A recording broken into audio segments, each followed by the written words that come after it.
Yo, yo, yo, what it is, people, we is back. Another day on Keep It G News. And then, y'all, we gotta take a break from the regular scheduled program to talk about this bizarre video that's circling around the internet. And I'm gonna show y'all two videos.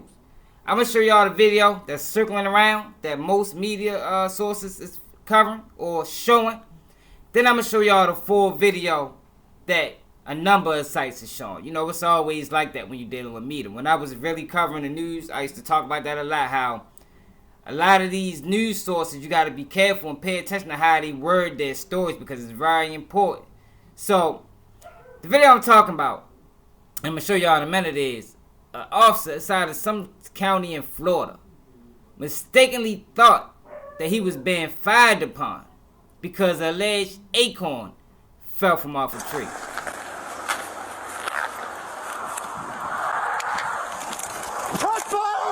Just fired! Just fired!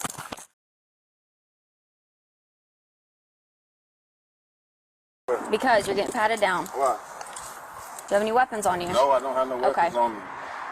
Oh, I'm hit! What? I'm hit! In the car! I was shot through the car! Oh! So when I watched that video, I was wondering like, damn, okay. I really don't understand what's going on. You see what I'm saying? Because you don't see no acorn, you don't hear nothing. You don't hear no sound that makes a loud boom that make you think or give you any indication that he is being fired upon. You even hear in the video he said he was actually shot. So took me by surprise. So you know how I do. I wanted to look more into this because that video, it wasn't really detailed or clear. You couldn't even see who he was shooting at. So I dug a little bit deeper and I found another more detailed video and it paint a totally different picture. I don't even know what the argument is about. I just want my car. I don't think I know anything to get into it, whether I'm right or wrong. He puts his hands on me or he threatens to put his hands on me. It gets very violent. Pat him down. What I'm getting patted down for? Do you have any weapons on you? No. What am I getting patted down for? Because you're getting patted down. Why? Do you have weapons on you? No, I don't have no weapons Okay. on me. Where's their car keys? Can I talk to her? No. Just fired! Just fired! Just fired! Fired! You know.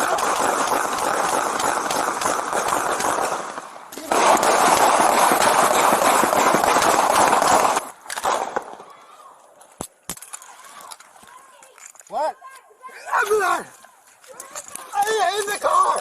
I was shot through the car! Oh! Get back! Get back! Where is he? Where is he? In the car! I was shot through the car! Jesse, move over to me. I got you. Move over to me.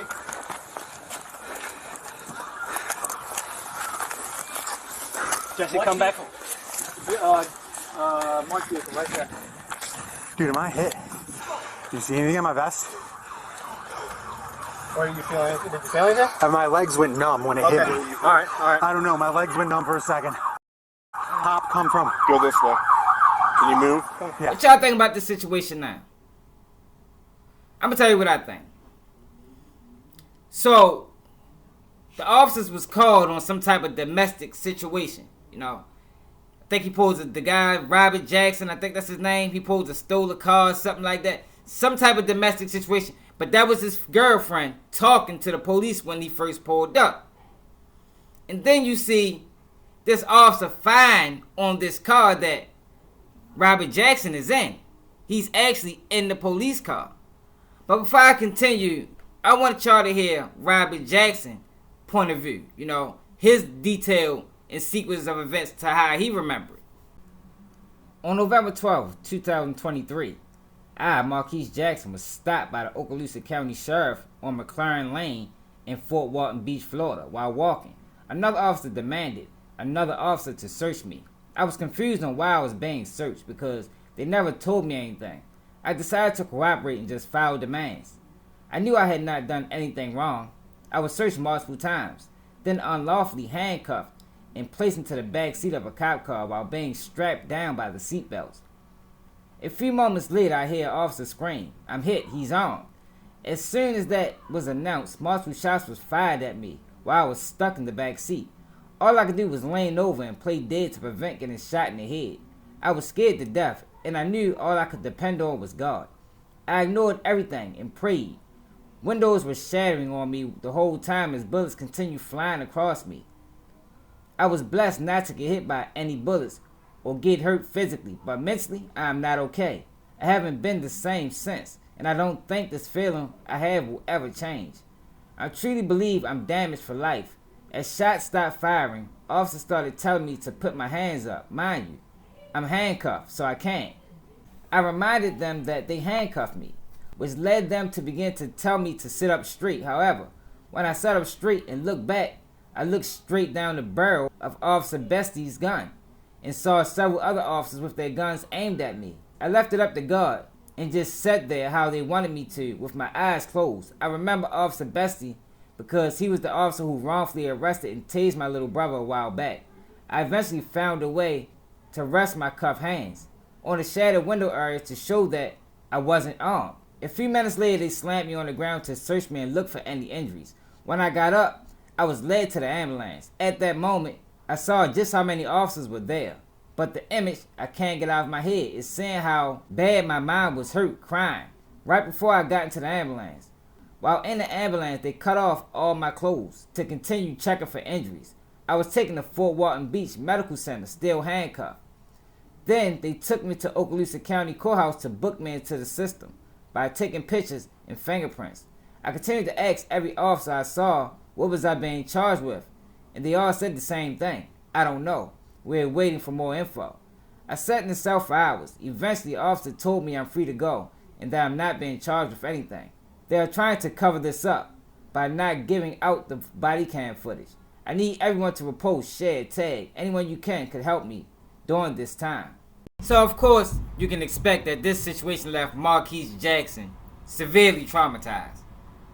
And I called him Robert Jackson in the beginning. Y'all know I butcher names. That's why I don't even like saying them. Because it ain't even really about the names with me. It's really about the stories. But Marquise Jackson is traumatized. Just think about this for a minute, y'all. Imagine, and I don't really like to put people in that spot, but put yourself in his position. Or just look at his position. This man was in the back of a police car, handcuffed. Handcuffed. Being in the back of a police car is traumatizing enough for anybody that been. Nobody wants to be in the back of a police car handcuffed. And then he has officers firing on him. So he's inside of this car. Shots is firing through the window, probably hitting the door. He hearing all his glasses shattering. And then they got the nerve to say this was justified because of an acorn fell from my house. Now look, I could be wrong. Let me know if I'm reaching.